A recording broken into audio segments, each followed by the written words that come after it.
Hi viewers, ఈరోజు మన topic ప్రకృతి సహజ సిద్ధంగా ఏర్పడినటువంటి జలపాతం ఎత్తిపోతల. ఎత్తిపోతల కేవలం ఒక పర్యాటక ప్రాంతంగానే కాకుండా డివోషనల్గా కూడా ఎంతో ప్రసిద్ధి చెంది ఉన్నది.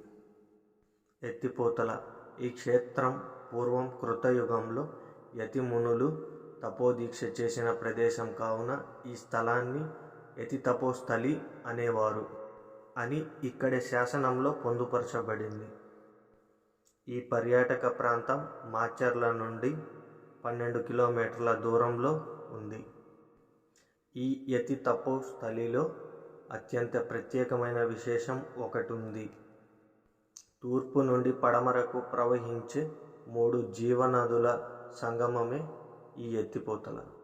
ఈ 3 జీవనదుల సంగమాన్ని త్రివేణి సంగమం అని కూడా అంటారు.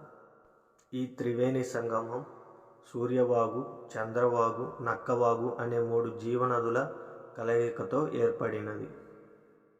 ఈ త్రివేణి సంగమము ఆ మూల విరాట్ రూపుడైన శ్రీదేవి భూదేవి సమేత శ్రీ రంగనాయకుల స్వామివారిని సంవత్సరంలో ఒకసారి ప్రకృతి సిద్ధంగా వర్షాకాలంలో అభిషేకించి వెళ్తుందని ఇక్కడి స్థల పురాణంలో పొందుపరచబడి ఉన్నది. ఇలాంటి త్రివేణి సంగమాలు భారతదేశం మొత్తం మీద 2 మాత్రమే ఉన్నాయి. ఒకటి ఈ యతి తపోస్థలి అయినటువంటి ఎత్తిపోతల, మరొకటి కాశీలో ఉందని చెప్తారు. దిగువన 2 కొండల నడుమన వెలసినటువంటి విఘ్నేశ్వరుడు శివుని దేవాలయం. ఈ దేవాలయం ఎంతో ప్రత్యేకమైనది. ఈ క్షేత్ర ప్రాముఖ్యతను ఈ దేవాలయాలు తెలియజేస్తాయి.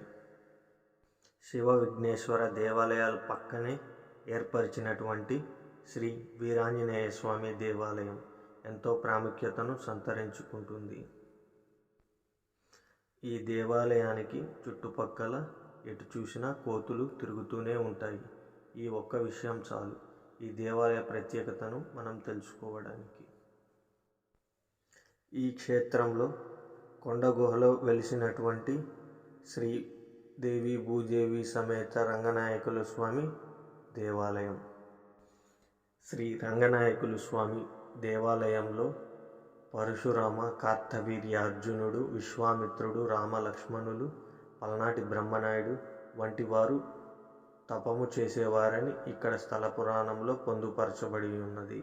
యతుల తపోస్థలమైన ఈ ఎత్తిపోతల క్షేత్రంలో శ్రీదేవి భూదేవి సమేతంగా కొలువై ఉన్నటువంటి శ్రీ రంగనాయకుల స్వామివారిని దర్శించి అర్చించుకోవడం విశేషం. ఎంతో అందంగా శేషపాన్పుపై పవలించి ఉన్న శ్రీ రంగనాయకుల స్వామి అందాన్ని తిలకిద్దాం. ఇక్కడ రంగనాయకుల స్వామి మూర్తిభవుడై ఎత్తైన కొండ గుహలో ఉండటం విశేషం. భక్తుల సౌకర్యార్థం ముందు భాగాన మండపం నిర్మించారు. ఈ దేవాలయం శ్రీదేవి భూదేవి మాత దేవాలయం. శ్రీ రంగనాయకుల స్వామి దేవాలయం గర్భగుడి నుండి ఒక గృహ ఉంది.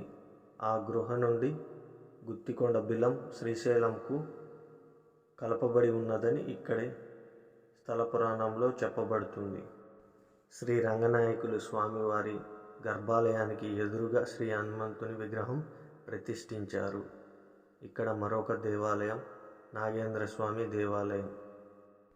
ఈ దేవాలయం మధుమతి మాత దేవాలయం. ఈమె దత్తాత్రేయ స్వామివారి భార్యామణి. ఈమెని పూజించడం వలన పసుపు కుంకుమ మాంగళ్యధారణ దృఢంగా ఉంటుందని భక్తుల అపారమైన నమ్మకం.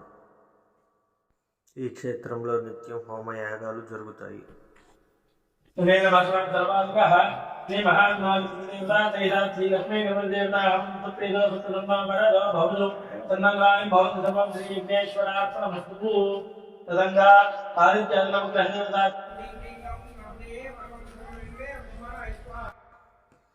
క్షేత్రంలో పైన వైపున వెలిసినటువంటి ఏకముఖి శ్రీ దత్తాత్రేయ స్వామివారి దేవాలయ విశేషాలు కావాలంటే కామెంట్ చేయండి, నేను మీకు అందిస్తాను.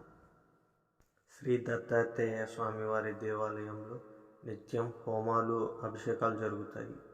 Please support me, share and subscribe my channel.